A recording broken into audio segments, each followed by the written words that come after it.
এখন প্রতিযোগিতায় যাবে ইয়াসিন আলীর বিজয় সিং এবং জিয়াউর রহমানের রকেট। বিজয় সিং আজকে ওই বিজয়, যিনি বিজয় অর্জন করেছেন, অনেক রকমের বিজয় থাকে। আসলে ইয়াসিন ভাই কিন্তু কোন বিজয় করেছেন, যিনি ঘোড়া নিয়ে মাঠে আসেন ঘোড়দৌড় প্রতিযোগিতায় অংশগ্রহণ করে যখন বিজয় হন, তখন কিন্তু তার নাম দিয়েছে, ওই ঘোড়ার নাম দিয়েছে বিজয় সিং। সেই বিজয় সিং কিন্তু এখন ওই রকেটের সঙ্গে প্রতিযোগিতায় যাবেন জিয়াউর রহমান। জিয়া ভাইয়ের সেই রকেট যখন প্রতিযোগিতায় যাবে, তার উপর সওয়ার হওয়ার জন্য কিন্তু আসলে প্রস্তুত ওই বিজয় সিং। বিজয় সিং কি পারবে আসলে রকেটের উপর সওয়ার হয়ে আছে?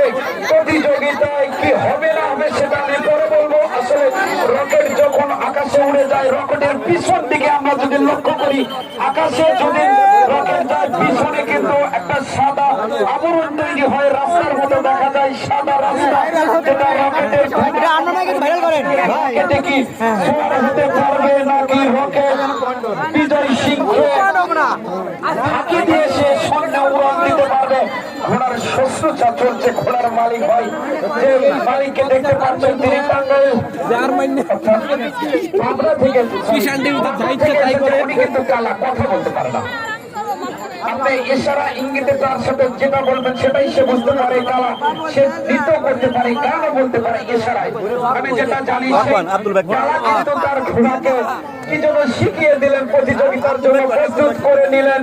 ওই বিজয় সিংকে আসলে বিজয় করতে হবে, প্রস্তুত করে নিলেন প্রতিযোগিতার জন্য। ওদিকে রয়েছে জিয়াউর রহমান, জিয়া ভাইয়ের রকেট।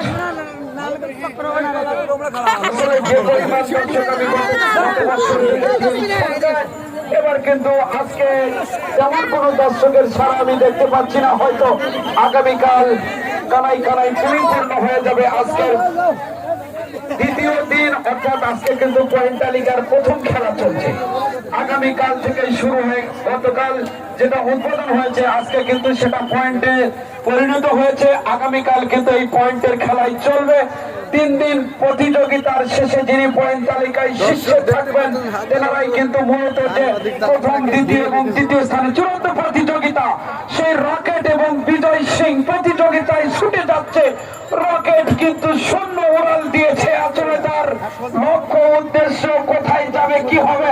দেশে যখন অনেক জিনিসের দাম বৃদ্ধি পেয়েছে, বিশেষ করে যারা আমরা তো কৃষক মানুষ, যারা গরু ছাগল পালন করি, বর্তমানে কিন্তু ওই ভুসির দাম বেশি, কারণ সেটা কিন্তু ইউক্রেন থেকে আসে। আসলে গম কিন্তু ইউক্রেনে বেশি আবাদ হয়, এই ইউক্রেন থেকে আসে এবং পার্শ্ববর্তী ইউক্রেনের যে পার্শ্ববর্তী কিছু দেশ আছে, সেখান থেকে কিন্তু ভুসি আনতে হয়, যে কারণে যুদ্ধ শুরু হয়ে গেছে, ভুসির দাম বেড়ে গিয়েছে। সেই রকেট, জিয়া ভাইয়ের রকেটে করে কিন্তু সেই ভুসি আনার যে